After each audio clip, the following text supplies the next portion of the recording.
जब भी कुछ होता है तो बांग्लादेशी का मुद्दा लाएंगे। चुनाव आता है, अभी चुनाव आया ना मुंबई का, तो बांग्लादेशी का मुद्दा लाएगा। अगर बांग्लादेशी मुंबई में, महाराष्ट्र में, देश में है तो जिम्मेदार कौन है? आपका गृह मंत्री है देश का।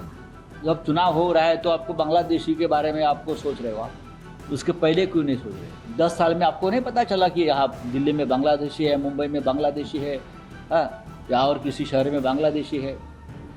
जब चुनाव आता है, हाँ, तो चुनाव लड़ना है तो हिंदू मुसलमान करना है, भारत बांग्लादेश करना है और भारत पाकिस्तान करना है, और उनके पास है क्या? बांग्लादेश का जो बेसिकली बांग्लादेश एंगल आया है आपका सैफ अली खान, उससे आपको क्या कहना है? क्योंकि अब कहीं ना कहीं मुंबई में बहुत सिक्योरिटी की भी है।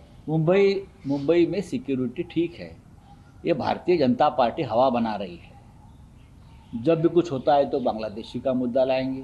चुनाव आता है, अभी चुनाव आया ना मुंबई का, तो बांग्लादेशी का मुद्दा लाएगा। अगर बांग्लादेशी मुंबई में, महाराष्ट्र में, देश में है तो जिम्मेदार कौन है? आपका गृह मंत्री है देश का। आपके देश के गृह मंत्री जो है वो क्या कर रहे हैं?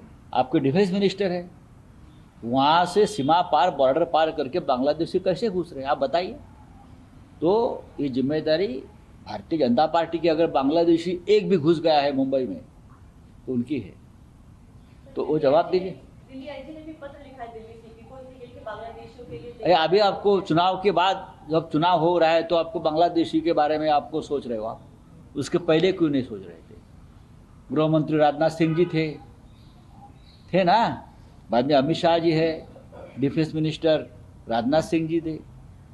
तो आप 10 साल आपकी सरकार है, तो आप मुझे बताइए ये रोहिंग्या और बांग्लादेशी कैसे घुस गए? आप लेटर लिखते हैं एलजी साहब, तो 10 साल में क्यों नहीं लिखा?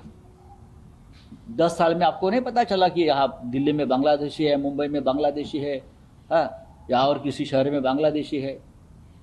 जब चुनाव आता है, हाँ, तो चुनाव लड़ना है तो हिंदू मुसलमान करना है, भारत बांग्लादेश करना है और भारत पाकिस्तान करना है, और उनके पास है क्या? राहुल शिवाली पे पूछना चाहूंगा। क्या है? कौन राहुल शिवाली? कौन है मुझे बताइए। तो उन्होंने आपके लिए बहुत ज्यादा कौन है? चुनाव हार गया एक व्यक्ति है, हाँ, वो कोई भी अनाप शनाप बात करता है, ये पार्टी टूटेगी। देखिए आपकी पार्टी जो है वो अमित शाह जी की मेहरबानी के ऊपर चल रही है भाई।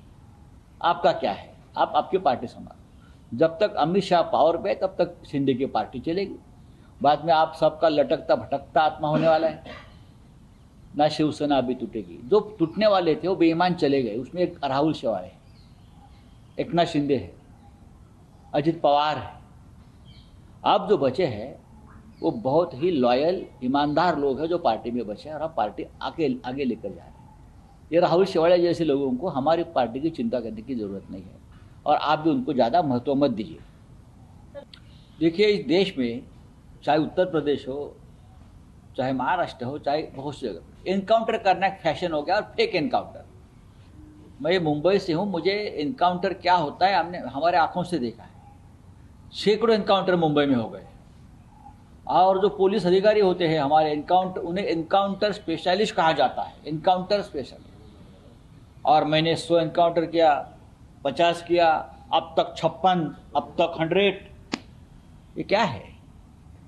ठीक है, जो हार्डकोर क्रिमिनल है उनके बारे में ये निर्णय लेना पड़ता है, लेकिन अक्षय शिंदे के बारे में हमारा सबका कहना था कि फास्ट ट्रैक पर ये मुकदमा चलाइए और उनको फांसी पर लटकाइए, तो न्याय और कानून होगा, उसके साथ न्याय होगा। लेकिन अचानक से उसका एनकाउंटर किया। जब एनकाउंटर किया तो उसके हाथ में हथकड़ी आई थी।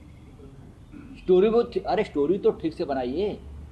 हाथ में एनकाउंटर है, और जो पुलिस वाला है उसका रिवॉल्वर खींचकर उसने अंधाधुंध फायरिंग। ये स्टोरी किसी को आपको लगता है गले में उतरेगी? तो हाई कोर्ट ने एक इंक्वायरी कमेटी स्थापन किया और बताया ये सब गलत है। तो मेरा कहना है कि आपने 5 पुलिस अधिकारी जो थे उसके साथ, उनके ऊपर आपने कहा कि उनके ऊपर गुना दाखिल करिए, तो क्या पुलिस कमिश्नर जिम्मेदार नहीं है? उस वक्त के गृह मंत्री जिम्मेदार नहीं है? उनको बताए बिना, without permission of home minister, आपने एनकाउंटर किया। जिस तरह से उछल रहे थे आफ्टर एनकाउंटर, इसलिए कि विधानसभा का चुनाव था और इसीलिए ये एनकाउंटर किया गया, सिंपैथी के लिए। तो अगर 5 पुलिस अफसर के ऊपर एफआईआर लॉन्च किया है तो उस वक्त के थाना के पुलिस कमिश्नर जो भी हो उनके ऊपर भी करना चाहिए, वहाँ के गार्डियन मिनिस्टर उनके ऊपर भी एफआईआर लॉन्च करना चाहिए और गृह मंत्री को भी तलब करना चाहिए। ये सिर्फ एक की जिम्मेदारी नहीं होती। ऐसे लोगों को जीने का अधिकार नहीं है जो इस प्रकार के निर्घृण काम करते हैं। लेकिन जिस तरह से आप ये नौटंकी करते हो एक प्रकार से, वो भी ठीक नहीं है कानून के लिए।